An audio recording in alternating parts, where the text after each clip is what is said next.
This is public news. रुमालाने गळा आवळून तरुणाचा खून.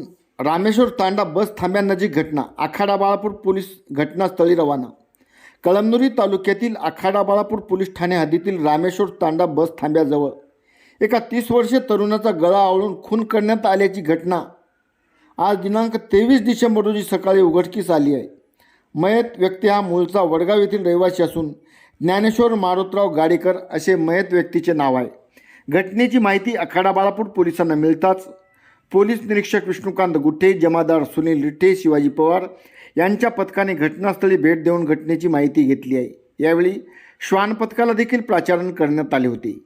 पोलिसांनी चंद्रकांत मुरलीधर बागल या संशयित व्यक्तीस ताब्यात घेतले असून याकडून संपूर्ण खुनाचा उलगडा होणार आहे. मयत ज्ञानेश्वर गाडेकर हा सोमवारी रात्री परिसरातील एका यात्रेला गेला होता. त्या दरम्यान दोघांनी दारू प्याली. त्यानंतर किरकोळ कारणावरून त्या दोघांमध्ये वाद झाला आणि मयताचा गळा रुमालाने आवळून खून करण्यात आल्याची प्राथमिक माहिती सूत्राकडून प्राप्त झाली आहे. विशेष म्हणजे ज्ञानेश्वर तांडा परिसरात गेले अनेक दिवसापासून देशी विदेशी गावठी हातभट्टी दारू जोमात विक्री आहे. या भागात अनेक वाद हे केवळ दारूमुळे घडल्याचे नागरिक सांगत आहेत. या प्रकरणी वरिष्ठ पोलीस अधिकाऱ्याचे एक पथक घटनास्थळी दाखल होणार आहे.